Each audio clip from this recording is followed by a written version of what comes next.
Alrighty, what's going on everybody? Ninja Star here, and today we are back at it again with our Dragon Ball video for you all. Now today's Dragon Ball video will be a Dragon Ball voice acting video. I know I've been making a lot more of these recently, especially with the whole Kaba VA video I made a while back. You guys should totally check that out. And I'm happy to be kind of in the mood to make these again, because these videos are a lot of fun. And in today's video, I have a guest along with me. Please introduce yourself. Hey guys, I'm Harry Price. You probably know me as the Dragon Ball Super Preview guy if you don't know. But yeah, so I'm going to be discussing my top 5 voice actors today with Mr. Ninja Star here.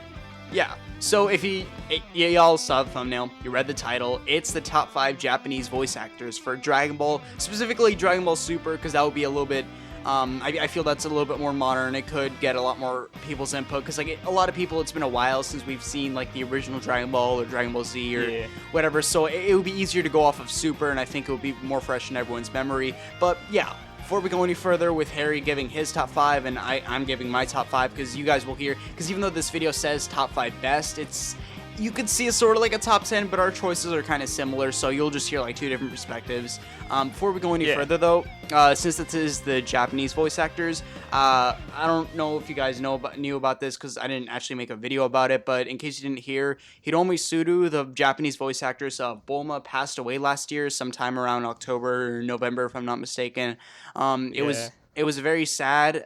It was quite sudden, like no one really expected it, and it was terrible to see it happen, but I just want to, before we go any further, I think it's great that we take a moment to, like, I guess, honor her legacy, because she worked really hard on Dragon Ball Super. This was her last role. She's been on this franchise for about, I would say, around 30 years. She's constantly been working hard. The fact that she's one of the, I guess, pioneer voice actors for this series, it's crazy to think that now she's gone, but regardless, she's still in our memory, and I guess I would say give it to Harry, but his choice for number 5 is Hiromi Suru, so I guess I'll let him go off his list right now. Yeah, so I was just about to say my number 5 spot is actually Hiromi Suru, as you were mentioning earlier.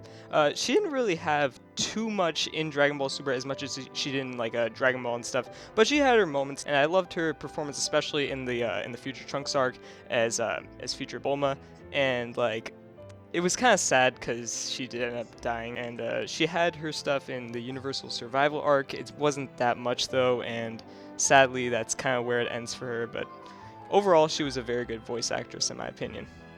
Totally. Like, she was still going strong even with, like, as the years went on. She never once had a decline in terms of like voice acting ability, so she was a great voice actress overall. My number 5 is a bit different though. My number 5 is another, I guess, Dragon Ball pioneer, and that's Mayumi Tanaka, who voices Krillin. I guess I could be a bit biased here, because Mayumi Tanaka also voices Luffy, one of my favorite anime characters, but I still think it's interesting to note, as especially in this current arc, the Universal Survival, Mayumi Tanaka has been killing it as Krillin. I think it may have something to do with like her experience with Luffy, but like the amount of emotion that Krillin showed with like the potential death, like when we all thought Master Roshi was gonna die, you could feel Krillin like getting this, like we never really seen Krillin like this, and Mayumi Tanaka did this justice. Like, I'm curious how Sonny Strait's gonna do it. She made Krillin sound so like kind of anxious to see what was going on, especially with the whole Android 18 situation, how he thought his wife was going to get eliminated. Krillin showed some great emotion during this arc, even if he was the first one eliminated, and I feel a lot of that emotion comes from Mayumi Tanaka herself. She did this role justice, and I can't wait to see more of her to come. What's your number 4, Harry? So, speaking of emotion, my number 4 is actually Takeshi Kusao, who voiced Future Trunks in the Future Trunks arc for Dragon Ball Super, of course, and he had a lot of emotion too, especially in scenes where, like I said before, Future Bulma like dying and he thought that Mai died and all that sort of stuff. And towards the end of the Future Trunks arc, as much as people probably don't like this ending, like when he was slicing Zamasu, like he was really showing some true emotion in there. And he also voices Trunks, I think, Kid Trunks, I don't know, but mainly yes, I'm focusing mainly on Future Trunks, because I'm kind of being biased here because Future Trunks is probably my favorite character of the series, but I did think he did a good job. Yeah. Kasao did a fantastic job with Trunks, especially in the, well, only really in the Trunks arc. You could really, like, it was great to see him return, and it was once again like the whole Mayumi Tanaka and Hiromi Suru situation, to where it almost gets like, there was never a period of decline. Like, you think because it's been a lot of years since he's returned to the role of Future Trunks, he would be a little shaky with it, but no, he did it fantastically. Especially that end where he kind of tells Zamasu like, "Yo, we're mortals, we can defeat you," and all that. It was a great moment, and that wouldn't have been. It wouldn't have as much the impact if, you know, Kasao wasn't voicing it. But my number 4 has to be Yuka Komatsu, who voices Khalifa in the Universal Survival arc. I know a lot of people may not agree with this because a lot of people are kind of mixed about Khalifa, but no matter how you feel, I think Komatsu did a fantastic job with it. Like, she had that spirit of a Saiyan, which is something that not many voice actors can really have. Will of the Saiyan, the overall tone, and it seemed like, even though she's one of the newer voice actors, it seems like she's been working on this for a while, because how used to she was, because how much chemistry she was having with Goku, like the whole mini rivalry aspect. I loved what Yuka Komatsu had to offer for Khalifa in the Universal Survival arc. And I guess, even though Kefla has like the other voice actors for Kale, I don't remember her name, but even though they are kind of layered on top of each other, it seems like Kefla has more of Khalifa's traits, so I'm kind of incorporating that as well. You could see, like, she really had that Saiyan desire, and that wouldn't have been possible without Yuka Komatsu's brilliant performance as Khalifa. I know I kind of repeated myself at certain points, but I think you all get what I'm trying to say. Harry, what's your number 3? My number 3 is actually quite surprising for some people, others not really, but number 3 for me is Masako Nozawa as, you know, Goku, Gohan, Goten, and Goku Black, and she's really been killing, honestly, like, throughout all these arcs, and she's been doing, like you've said before, for these other voice actors, she hasn't really been declining at all. Like, she's been doing really good job throughout, from the beginning of Dragon Ball, but mainly we're talking about Dragon Ball Super, to the Universal Survival arc now. But basically, like, with Goku Black, she really pulled off that tone and stuff really, really well, and it was kind of like Super Saiyan 4-esque in a sense, but like, yeah, I felt that really fit the Goku Black like personality and stuff, as well as like her voices for Goten, Gohan, Goku, you know, like, yeah. So don't really have much else to say, but yeah, she's a really good voice actress. No, I feel you. Nozawa did a fantastic job with all of her roles, and I think it was a buddy of mine, Frozen Particle, who mentioned that if anything, Nozawa kind of gets better with age. Maybe it's just because, like, the audio quality does get better, because if you remember, Dragon Ball Z's audio quality in Japanese was terrible. Now in Super, you know, it's more listenable. I hate to put off talk, but there is the original broadcast audio, which you can find out there. I'm not going to link anything, but yeah. yeah, but I'm just kind of going off, you know, the whole Dragon Box audio, because that's the yeah. official way.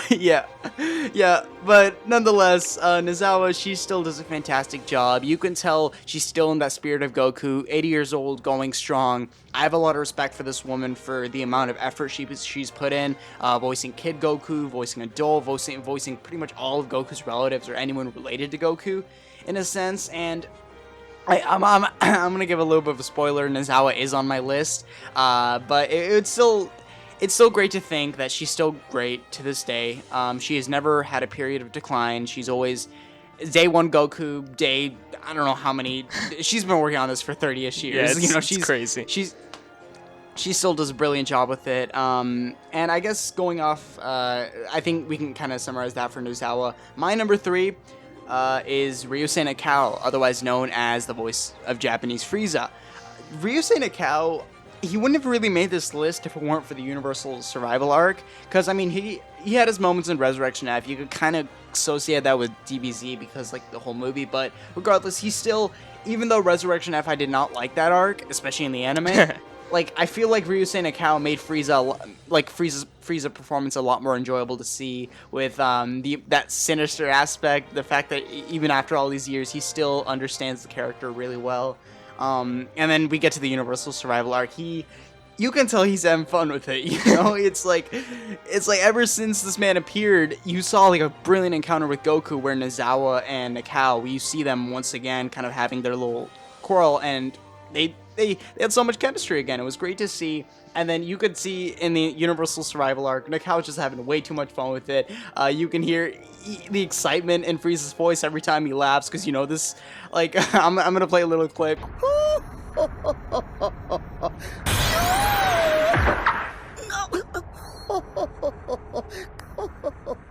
you can just see the amount of times this man laughs in the Tournament of Power. It's funny, but regardless, you can tell Nakao, he's enjoying playing Frieza. He's doing Frieza great. I still think he's easily one of the best Super VAs. What's your number 2, Harry? I think we've kind of wrapped up number 3. Yeah, my number 2 is Shinichiro Miki, who voiced Zamasu in the Future Trunks arc, and he just did like I know I've been talking a lot about emotion recently, but like he was just like so emotional on his like Zero Mortal plan and stuff like that. Like I'm not really sure how to describe it, but like you could really tell that like there was some emotion in there, and yeah, like, and as well as like with Fuzamasu and stuff, he just did a really great job overall, and like, yeah.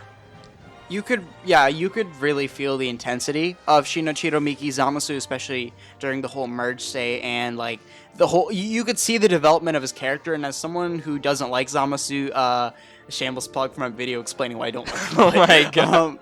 Hey, shameless plug, bro. It's my video. But nonetheless, I still think he made the character a little bit more enjoyable for me to see. Because even though, like I've said, I don't like his character, Shinichiro Miki did such a brilliant job that I just can't deny that.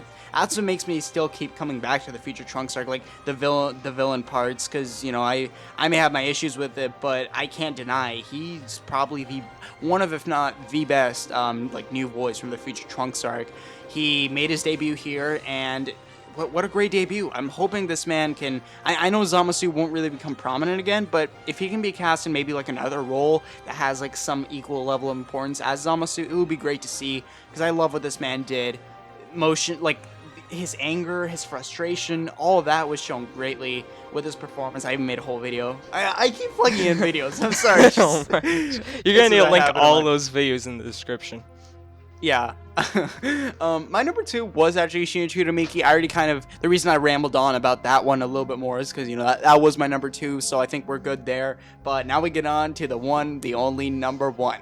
Harry, what's your number 1 for the list? So this is one you've already mentioned, but Ryusei Nakao as Frieza and Frost as well, but mainly Frieza, like, he's just like so like you can tell he's like evil, and like that laugh like you said in the beginning, like, well, not in the beginning, but like, what I mean, like the woo, I'm doing a horrible impression, but like it's just that laugh is just amazing. Like it just I'm not really sure how to say this, but it kind of like perfectly sums up his character, I guess. I don't know what I'm really saying right now, but it just sounds amazing, and like it really fits the character.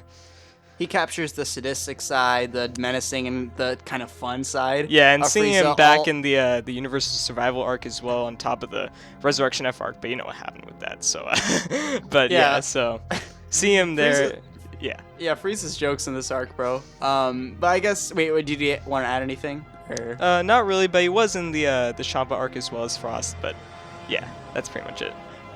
Yeah, I mean, he did kind of use the same voice for Frost as he did Frieza, but it was still great to see Ryusei Nakao kind of reprise multiple roles, because he's still one of the most talented VAs, because he voiced one of the first, like, even though Dragon Ball had its fair share of, like, major villains, I feel like Frieza's the first one, like, the most iconic one, so when you have the voice of the most iconic villain kind of returning for the series, not really reprising Frieza so much as he is other characters, like, Frost and all that, it was still great to see him again. I was debating, like, my top 3, which was Ryusei Nakao, Shinichiro Miki, and the person I'm about to mention. I was kind of going back and forth with them because they're all like so good, and it's funny because our top 3, I guess this kind of leads into my number 1. Our top 3 is the same; it's just in a different order. And if any if viewer out there has already figured it out, oh well, my number 1's Masuka Nozawa. Masuka Nozawa as Goku Black, Goku, Gohan, etc. I guess you could argue maybe I should only do one voice. If I had to pick one, it would probably be Goku Black, just because she made it so distinct among the other Gokus. Because she already does that. Like, her Goku sounds far different than her Gohan, despite having the same voice. But Goku Black just feels so drastic, and even when Goku Black and Goku are in the same scene, you can feel that they're different enough to where it doesn't distract too much from the narrative. And I love what she did with Goku Black, having such a sinister tone to him, because even though she has done deep voices like with Super Saiyan 3, Super Saiyan 4, Telus, and all that, but nothing really compares to her Goku Black performance, because like I've said, Masako Nozawa gets better with age, and her Goku Black, she kind of took all of the positives of all the positives of Ratella's performance in Super Saiyan 4 Goku and kind of made them better with the sinister side of Goku Black, the kind of sadistic side of Goku Black 2, the almost like he doesn't really get frustrated, and he just you smile every time this guy's on the screen. And you know, Sean Schemmel does a good job with his performance too. But and like I don't want to kind of make this a whole comparison video, but I'm curious how he's gonna live up to Masuka Nozawa's performance in the official English dub of Super. But that's another video for another day. That's basically our list. Your top 5, my top 5. Would you like to add anything, bro? Not really, honestly, but I'm really looking forward to Sean Schemmel's performance. I'm hoping it's a bit better than Xenoverse 2, but we'll have to see. But yeah, that's pretty much all I have to really say. Yeah, guys, so that's been the video for you all. The top 5 Japanese voice actors for Dragon Ball Super specifically. I mean, who knows? Do you guys want a Dragon Ball video? I mean, that one would take a lot more time, to be honest, because like you have to go look back at like almost every single one. Dragon Ball's like 600 plus episodes overall, so you know it'll be a little chaotic. But we kind of went with Super because it was the easier one. But what are you guys' thoughts? What are your top 5 Dragon Ball Super voice actors? What are your top 5 Dragon Ball voice actors if you're still into the discussion like that? Like I said at the beginning of the video, go check out Harry's channel. Guy, like he described, post some great previews. I'm gonna be posting some more original content on there, but yeah, mainly previews. Totally stay tuned. Totally stay tuned for it. Guy definitely has some potential coming up for discussions and all that. You do not want to miss it. Subscribe to my channel if you haven't already. Be sure to drop a like if you enjoy the video. Comment down your thoughts like I said, and talk to you all later. Ninja out. Peace for everybody and have a good day. See ya.